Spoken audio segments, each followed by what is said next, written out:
Good morning friends, excellence mastermind YouTube channel में आपका स्वागत है। आज का टॉपिक है करनी सर्ट। ऐसे क्वेश्चंस आपने एग्जाम में देखे होंगे और इन क्वेश्चन से आपको बहुत डर लगता है। देख के इतने भयानक दिख रहे हैं, √12 प्लस √12 प्लस √12 प्लस √12 प्लस ये इन्फिनिटी तक है। आज के बाद आपको इनसे डर नहीं लगेगा। ये इसमें सिर्फ आपको 2 मिनट का टाइम लगेगा पूरे के पूरे क्वेश्चन सॉल्व करने में।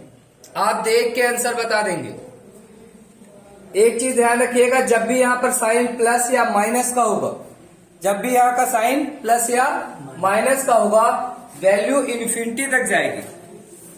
जब भी साइन प्लस या माइनस का होगा, वैल्यू इन्फिनिटी तक जाएगी। और अगर साइन इनटू का होगा तो हो सकता है वैल्यू इन्फिनिटी से पहले भी रुक जाए, लेकिन यहां पर वैल्यू इन्फिनिटी तक जाएगी। चलिए एक एक क्वेश्चन को करते हैं। सबसे पहले हम इसको कर लेते हैं। √12 √12 √12 √12 सब में प्लस लगा हुआ है, तो आप 12 को लिख लीजिए। आप 12 को लिख लीजिए। आप 12 के दो ऐसे गुणनखंड निकालिए, दो ऐसे फैक्टर निकालिए जिनमें डिफरेंस 1 का हो। 3 और 4, 3 और 4। अब इसमें साइन देखिए किसका लगा है, प्लस लगा है कि माइनस लगा है? प्लस का साइन लगा है ना, प्लस का साइन लगा है तो 4 आंसर हो गया। माइनस का साइन लगा होता तो 3 आंसर हो जाता। प्लस का साइन लगा है तो बड़ी वाली संख्या आंसर होगी। समझ में आ गया? कुछ नहीं करना है, बस आपको वैल्यू को लिखना है और फैक्टर निकालने हैं। जैसे √30 प्लस √30 प्लस √30, ये इन्फिनिटी तक ऐड करना है, तो आपने लिखा 30, इसके दो गुणनखंड 5 और 6, 5 और 6। तो आपको पता है बड़ा नंबर, यहां पर साइन किसका दिख रहा है? प्लस का। प्लस का दिख रहा है तो बड़ी वाली संख्या इसके आंसर हो जाएगी। √6 प्लस √6 प्लस √6, अगर हम इसको करते हैं तो 6 के दो फैक्टर निकालने पड़ेंगे आपको जिनमें डिफरेंस 1 का हो। 2 और 3, तो 3 बड़ी वाली संख्या, 3 आंसर, क्योंकि साइन प्लस का लगा हुआ है। 72 का हम निकाल लेते हैं। 72 वाले का √72 प्लस √72 प्लस √72, ये इन्फिनिटी तक जाएगा। 72 के दो फैक्टर जिनमें डिफरेंस 1 का हो, तो 8 और 9, 8 और 9। अब 9 बड़ी संख्या है, क्योंकि प्लस का साइन लगा था तो 9 आंसर हो गया। आगे इतना समझ में? कुछ नहीं करना, बहुत ही आसान है। आपको नंबर लेना है, दो ऐसे फैक्टर निकालने हैं जिनके बीच में डिफरेंस 1 का हो। जैसे 12 के अगर हम फैक्टर की बात करें, 12 के हम फैक्टर निकालना चाहें तो 12 का फैक्टर होता है 1 और 12, 2 और 6, 3 और 4। 12 के कुल इतने फैक्टर होते हैं। अब अगर हम 1 और 12 लेंगे तो इनमें 11 का डिफरेंस है। 2 और 6 लेंगे तो इनमें 4 का डिफरेंस है, लेकिन 4 और 3 में सिर्फ 1 का डिफरेंस है। तो हम ऐसे फैक्टर लेंगे जिनमें 1 का डिफरेंस हो, सिर्फ और सिर्फ डिफरेंस 1 का हो। बन जाएगा। बहुत ही आसान है, इतना तो समझ में आ गया होगा ये प्लस वालों का। चलिए थोड़ा सा माइनस वालों को कर लेते हैं। माइनस का करने के लिए बस आपको कुछ नहीं करना है, वही वैल्यू 42 को लिखना है।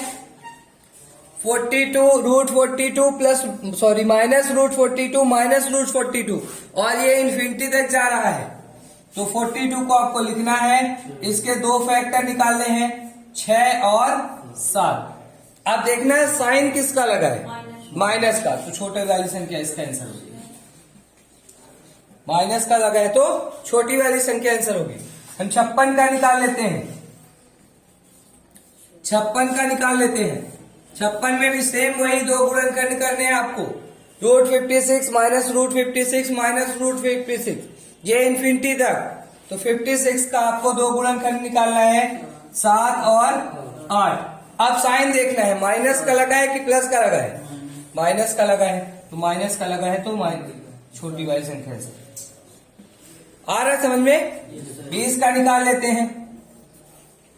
20 का निकाल लेते हैं। इसके भी दो गुणनखंड ढूंढ लीजिए, 4 और 5, 4 पंचे 20 और 4 और 5 में डिफरेंस कितने का? 1 का। तो 1 के डिफरेंस में 20 में दो संख्याएं, फिर वही छोटी वाली संख्या, इसका आंसर माइनस साइन लगाएं, छोटी वाली संख्या आंसर। अब अगर आपसे ये कोई कहता है कि इसका गुणनखंड क्या होगा, तो आपको गुणनखंड, यही दोनों गुणनखंड है, तो अगर प्लस का साइन है तो ये निगेटिव होगा, इसीलिए हम आंसर 4 को ले लेते हैं। प्लस का साइन है तो छोटी वाली संख्या निगेटिव होगी और बड़ी वाली संख्या पॉजिटिव, इसलिए हम बड़ी वाली संख्या को आंसर लेते हैं। जब साइन माइनस का आ जाता है तो छोटी वाली संख्या पॉजिटिव हो जाती है और बड़ी वाली संख्या निगेटिव हो जाती है, तो हम छोटी वाली संख्या को आंसर ले लेते हैं। इतना समझ में आ गया है? बन जाएगा, इसमें कोई दिक्कत नहीं। चलिए थोड़ा सा और समझ लेते हैं। प्लस माइनस दोनों नहीं देता क्वेश्चन, अपने मन से देगा ना, क्वेश्चन एग्जाम हॉल से आएगा। चलिए इतना तो ठीक है कि आपसे प्लस और माइनस का बन जाएगा। अभी हमने ऐसे नंबर लिखे हैं जिनके बीच में दो गुणनखंड मिल रहे हैं और उनके बीच में डिफरेंस 1 का है, यही लिखा है ना हमने। ऐसे गुणनखंड जिनके बीच में डिफरेंस सिर्फ 1 का है।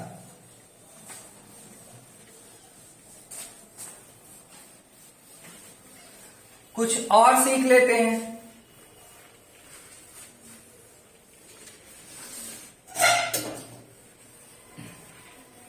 चलिए थोड़ा सा कठिन ले लेते हैं, सरलता तो बहुत हुई।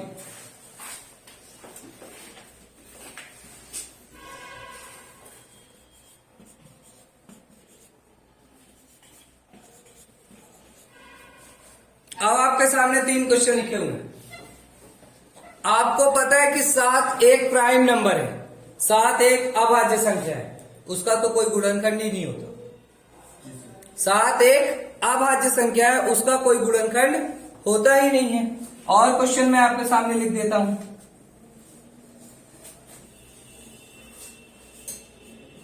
मैं सेम क्वेश्चन इसलिए रिपीट कर रहा हूं ताकि आपको समझने में दिक्कत ना हो, आपको ये ना लगे कि हमने नंबर चेंज होने की वजह से कोई चीज चेंज कर दी। आपको सिर्फ ये पता चले कि साइन की वजह से चीजें चेंज हो रही हैं।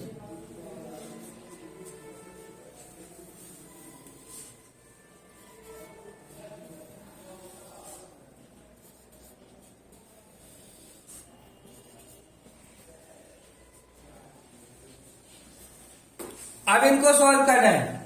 सबको पता है कि 7 एक अभाज्य संख्या है और 7 का कोई गुणनखंड नहीं होता। तो हम क्या करेंगे, ये देखेंगे कि 7 तो अभाज्य है। साइन देखेंगे, साइन किसका है, प्लस का कि माइनस का। तो यहाँ पर साइन किसका लगा हुआ है, प्लस का, प्लस का साइन लगा है। तो 7 के आगे हम एक ऐसा नंबर ढूंढेंगे जिसके दो गुणनखंड हो और वो भी नियरेस्ट हो। 7 के बाद अगला आता है 8। अब 8 के आप गुणनखंड निकालिए। 8 के गुणनखंड 4 और 2, लेकिन इन दोनों में डिफरेंस कितने का, 2 का। हमने बोला डिफरेंस कितने का होना चाहिए, सिर्फ 1 का। तो इसका मतलब ये आंसर नहीं हो सकता। फिर और आगे चलिए, 9 में जाइए। 9 के दो गुणनखंड निकाल लेंगे तो 3 और 3 आएगा, ठीक है। 10 के दो गुणनखंड निकालिए, 5 और 2, 5 दूनी 10। तो 10 के भी दो गुणनखंड हो रहे हैं, लेकिन उनके बीच में डिफरेंस 3 का है। हमें डिफरेंस कितने का निकालना है, सिर्फ 1 का। 11 का कोई गुणनखंड नहीं, 12 में चले जाइए तो 12 के दो गुणनखंड होंगे। तो अगली संख्या क्या बनी, 12। इसके दो गुणनखंड 3 या 4। तो इसका आंसर भी होगा, इसका आंसर आपको ऑप्शन में मिलेगा 3 या 4 के बीच, 3 या 4 के बीच। समझ लेते हैं अगले को, 5 वाले को। 5, अब 5 आपको पता है 5 एक अभाज्य संख्या है और अभाज्य होने के कारण इसका कोई भी दो गुणनखंड नहीं हो सकता।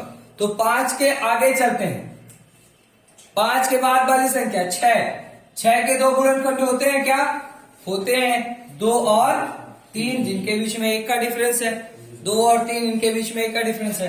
तो अब इसका आंसर जो होगा, इसका आंसर होगा 2 या 3 के बीच। या अगर नहीं भी होता है तो आपको 2 और 3 के बीच में जो दशमलव में वैल्यू दिखेगी वही उसका आंसर आएगा। ठीक है, जैसे मान लीजिए 2.7 ऐसा लिखा मिल गया आपको, तो फिर यही आंसर हो जाएगा, क्योंकि 2 और 3 के बीच की ये संख्या है और उसने बोला है कि इसका आंसर 2 और 3 के बीच हो। अगला समझ लेते हैं, जैसे √3 है।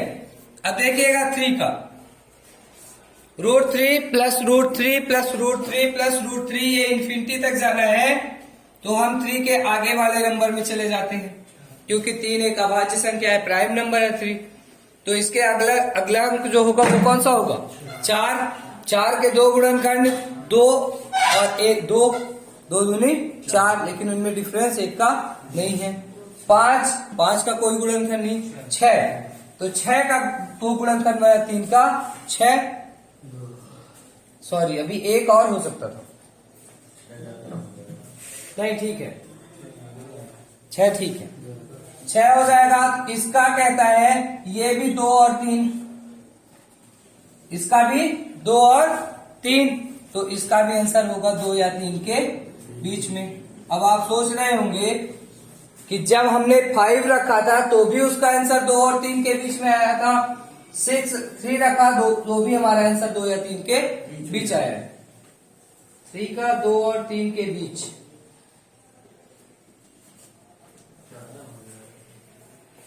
ठीक है, 2 और 3 के बीच आएगा, दोनों का आंसर 2 और 3 के बीच में आएगा। जैसे अगर इसका 2.73 आता है तो इसका 2.14 आ जाएगा, ऐसे कुछ आ जाएगा। ठीक है, इसका आंसर 2 पॉइंट के पास आएगा, लेकिन उससे कम आएगा। अगला अब करते हैं माइनस वाले।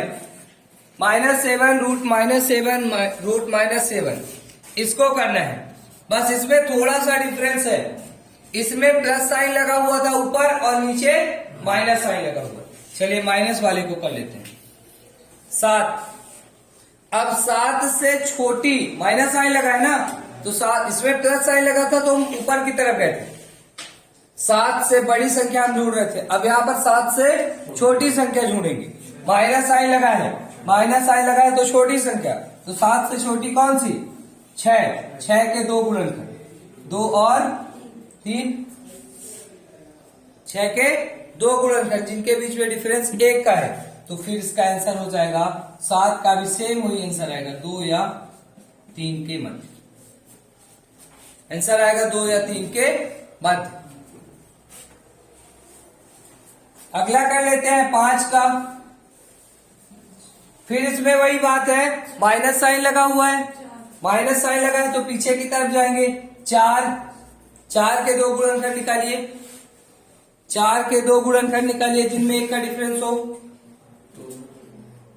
4 का कोई ऐसा गुणनखंड आपको मिल रहा हो जिसमें 1 का डिफरेंस हो? नहीं होता 4 का ऐसा गुणनखंड। तो और पीछे जाइए, 3 के 2 ऐसे गुणनखंड, गुणा करने से 3 आ जाए और उनके बीच में डिफरेंस 1 का हो, ऐसा कोई गुणनखंड 3 का नहीं है। तो और नीचे जाइए, 2 के 2 ऐसे गुणनखंड हैं जो कि गुणा करने से 2 हो जाए और जोड़ने से, तो अब इसके 2 के निकाल लीजिए। 2 के 2 गुणनखंड कौन से हैं? 1 और 2। 2 के 2 गुणनखंड बने 1 और 2, 1 और 2 के बीच में 1 का डिफरेंस है, 1 और 2 के बीच में 1 का डिफरेंस है और दोनों का मल्टीप्लाई करने से 2 हो रहा है। हम ढूंढ रहे हैं ऐसे 2 नंबर जिनका मल्टीप्लाई करने से ये आ जाए, मल्टीप्लाई करने से ये अंक आ जाए और इनके बीच में डिफरेंस 1 का होना चाहिए। तो फिर इसका आंसर होगा 1 या 2 के बीच, 1 या 2 के बीच। फिर अगला है √3 प्लस √3 प्लस √3, ठीक वही प्रोसेस, 3 के पीछे जाना है, 3 के पीछे जाना है तो 2 और इसका भी रूट निकाल दीजिए, 2 का सेम वही 1 और 2, तो इसका भी यही आंसर आएगा 1 या 2 के बीच, 1 या 2 के बीच। तो इस तरह से आप इन क्वेश्चंस को सॉल्व कर सकते हैं। अगर प्लस साइन है तो आपको ऊपर आगे नंबर जाना है और आगे वाले नंबर में दो ऐसे नंबर ढूंढने हैं जिनके बीच में डिफरेंस 1 का हो। और माइनस साइन है तो आपको पीछे वाला नंबर ढूंढना है, उसके पीछे जाना है और तब तक ढूंढना है जब तक आपको दो संख्याओं का गुणनफल न मिल जाए, तो आपको ढूंढना है। ये तो बहुत ही आसान लगा होगा। अभी भी आप फंसे हुए हैं। अच्छा, इसको करिए।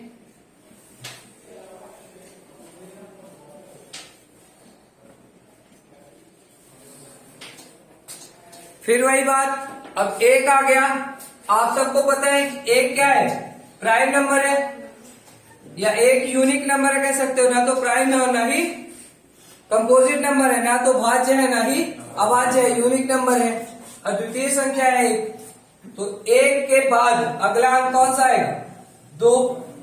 अगला अंक आएगा 2। तो फिर से वही आप कहेंगे 2 के 2 गुणनखंड 1 और 2। तो इसका आंसर 1 का आंसर होगा 1 या 2 के बीच। आंसर होगा 1 या 2 के बीच। लेकिन अगर यहीं पर साइन माइनस का हो, अब क्या करेंगे? अब वो कह रहा है 1 से छोटी संख्या लाओ। 1 से, मैंने बोला था जब भी साइन माइनस का दिखेगा आपको छोटी संख्या लाना है, तो आप छोटी संख्या ले आइए। छोटी संख्या हम लेके आते हैं। 1 हो गया, 1 से छोटी संख्या हो गई कौन सी? 0। और 0 के 2 गुणनखंड 1 और 0। इनके बीच में डिफरेंस कितने का? 1 का। दोनों को अगर हम घटाएंगे तो 1 आ जाएगा, डिफरेंस 1 का। तो इसका आंसर आएगा 0 या 1 के बीच। 0 या 1 के बीच। तो इसका आंसर हो जाएगा 0 या 1 के बीच। बहुत ही आसान ट्रिक है और बहुत ही शानदार ट्रिक है। अगर आप करेंगे आपको बहुत जल्दी सॉल्यूशन मिल जाएगा। चलिए, ये तो हो गया प्लस और माइनस का। हम थोड़ा सा देख लेते हैं इन्फिनिटी तक जाने का, इनटू करने का। प्लस और माइनस का हो गया, हम थोड़ा सा देख लेते हैं इनटू करने का। चलिए, इनटू के लिए बहुत आसान है, प्लस और माइनस से भी आसान है इनटू। प्लस और माइनस से भी आसान है इनटू। देखिएगा कैसे।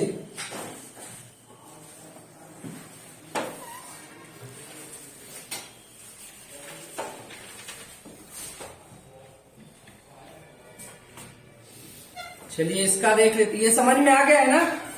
बहुत ही आसान है, कुछ नहीं करना है इनमें। इसमें तो कुछ करना ही नहीं है। आपको रूट करने से कोई मतलब नहीं, बस नंबर ढूंढने हैं। एक बार 2 बार आप वीडियो को देखिए और समझ के क्वेश्चन कर डालिए।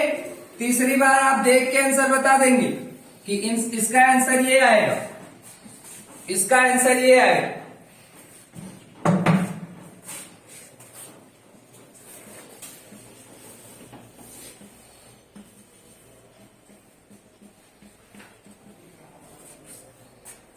अब आपके सामने इनटू का क्वेश्चन मैं लिख रहा हूं। इनटू के क्वेश्चन मैं लिख रहा हूं।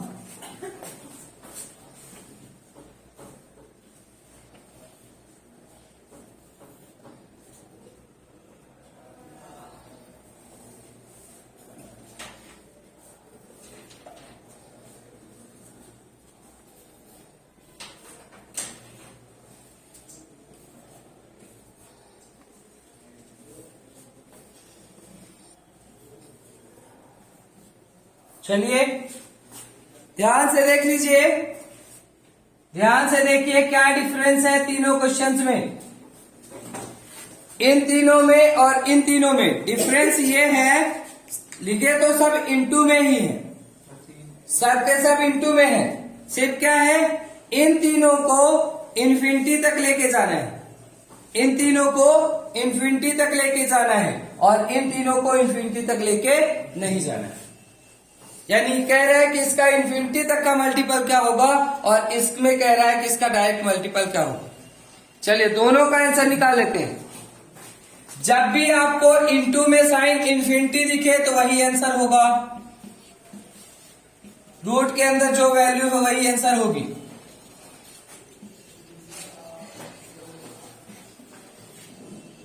समझ में आ गई बात? समझ में आ गई बात? कुछ नहीं करना है, जो आपको रूट के अंदर दिख रहा है वही आंसर बन जाएगा। सिंपल है। आज चलिए, जो रूट के अंदर नहीं है या इन्फिनिटी तक नहीं है उनका कैसे करेंगे, पहले समझ लीजिए अच्छे से। करना क्या है, आपको 7 लिखना है। रूट के अंदर क्या लिखा हुआ है, 7 लिखना है। और इसके बाद जितने रूट है उतनी बार 2 की टेबल पढ़नी है। 2 दूनी 4, 4 और 2 तिहाई 6। तो हो गया कितना, 2 दूनी 4 दूनी 2 दूनी 4 दूनी 8। अब रूट 8 आ गया। 8 की वैल्यू जब भी रूट में आ जाए ऐसी वैल्यू, रूट 8 तो आपको 1 माइनस करके ऊपर लिख देना है। 1 माइनस करके ऊपर लिखना है। तो 1 माइनस करके ऊपर लिख दीजिए। 1 माइनस करके ऊपर लिख दीजिए। 2 दूनी 4 दूनी 8, तो डिनोमिनेटर हो गया 8 और 8 में 1 कम कर दीजिए, कितना आएगा 7। तो इसका आंसर आएगा 7/8। 7 की घात 7/8 की आंसर होगा। समझिए। अगला, जैसे रूट 3 वाले को हम करते हैं तो इसका बेस है 3, बेस है 3। अब आप देखिए कितनी बार रूट लगा है, 2 2 दूनी 4, 4 दूनी 8, 8 दूनी 16। तो 3 की घात 16 बटे में लिखना है और 1 कम करके ऊपर, 1 कम करके ऊपर लिख देनी है। समझ में आ रही बात? जैसे इसको करते हैं, यहां पर देखिए बेस वैल्यू है 8। अब आप 2 का टेबल पढ़िए।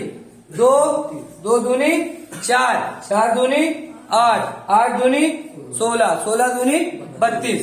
तो बस 8 की घात 32 लिखिए और 1 कम करके 31 हो गया आंसर। बन जाएगा। बहुत ही आसान है। आपको अगर रूट के अंदर वैल्यू इन्फिनिटी तक दिखती है इनटू में तो वही आंसर, और रूट के अंदर वैल्यू इन्फिनिटी तक नहीं दिखती है, रूट के अंदर अगर वैल्यू इन्फिनिटी तक नहीं दिखती है, लिमिटेड है, अगर रूट के अंदर वैल्यू लिमिटेड है तो उसको भी आप नॉर्मल कर सकते हैं। जैसे समझिए इस क्वेश्चन को, root 11 root 11 root 11 root 11 root 11 root 11 root 11, लेकिन ये इन्फिनिटी तक नहीं है, काउंटिंग में है और कह रहा है इसका मान ज्ञात कीजिए। तो आपको बेस लिखना है 11, इसके बाद बस 2 का पहाड़ा पढ़ना है। 2 2 दूनी 4, 4 दूनी 8, 8 दूनी 16, 16 दूनी 32, 32 दूनी 64, 64 दूनी 128। तो 128 हो गया डिनोमिनेटर और 1 कम करके इसका न्यूमरेटर बना दीजिए। 128 को हर में लिखेंगे, 1 कम करके इसके आंसर में लिख दीजिए और ये आंसर होगा। बहुत ही आसान टॉपिक है और बहुत ही कम समय में आप इसको कर सकते हैं। आप क्वेश्चन को देख करके उसका आंसर बता सकते हैं कि इसका आंसर क्या आएगा। ऐसी आसान सी ट्रिक के लिए जुड़े रहिए हमारे चैनल के साथ। बहुत बहुत धन्यवाद।